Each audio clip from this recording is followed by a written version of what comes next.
ആരാ മോനെ ഉമ്മറത്ത്? അമ്മേ, അതാരോ കോഴിയെ വിൽക്കാൻ കൊണ്ടുവന്നതാ. കോഴി അച്ഛൻ ഇന്നലെ കൊണ്ടുവന്നിട്ടുണ്ട്. ഇവിടെ ഉണ്ടെന്ന് അയാളോട് പറഞ്ഞേക്ക്. കോഴി മിൽക്കയാ, കോഴി മിൽക്കയാ. അരേ സാബ്, കോയി ഹേ? ഇയാളെ എവിടുത്തെ ഹിന്ദിക്കാരനാ?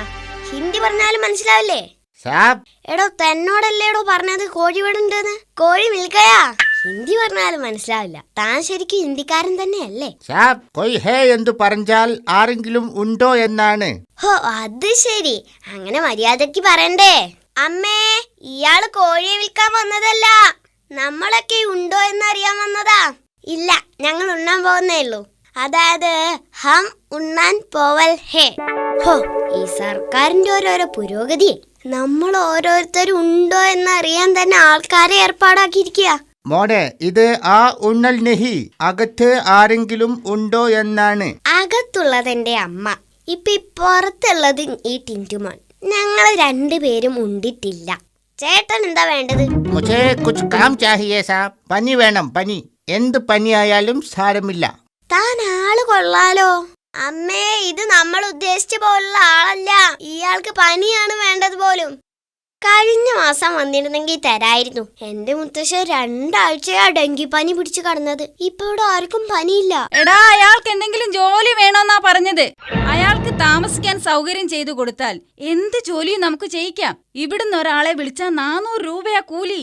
യഹാം കാം ഹേ, ഇവിടെ ജോലി തരാം. ടീക്കേ? ശുക്രിയ മാം സാബ്, ശുക്രിയ ശുക്രിയ. അയാൾക്ക് നമ്മുടെ വിറകുപുര കാണിച്ചു കൊടുക്ക്.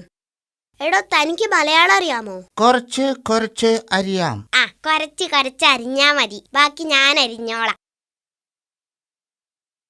ഇതാണ് തന്റെ മുറി. ഇന്ന് റെസ്റ്റ് എടുത്തോ.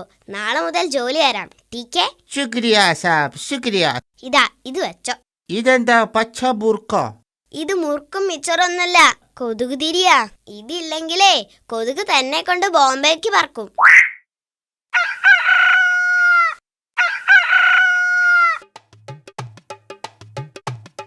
സാബ്, मैं जा रहा हूं. ഞാൻ പോകുന്നു. എനിക്ക് മുറിയിൽ താമസിക്കാൻ പറ്റില്ല.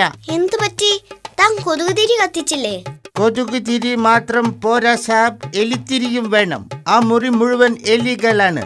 ശബ്ദം കാരണം എനിക്ക് ഒന്ന് ഉറങ്ങാൻ പോലും പറ്റുന്നില്ല. എലികളോ? തമാശ പറയാതെ. അങ്ങനെ ഒരിക്കലും സംഭവിക്കില്ല. ഞാൻ കണ്ടതാണ് സാർ, മേനെ ദേഖ. നല്ല മുട്ടൻ എലികൾ. എടോ, താൻ വല്ല സ്വപ്നം കണ്ടതായിരിക്കും.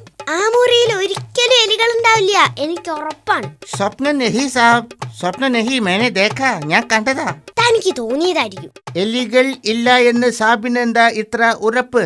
എടോ മൂർഖനും അണലിയും ചേരയും ഇതൊക്കെയുള്ള മുറിയിൽ എങ്ങനെയാണോ എലികൾ ഉണ്ടാവുക? എനിക്ക് മനസ്സിലാവുന്നില്ല. ഭഗവാൻ.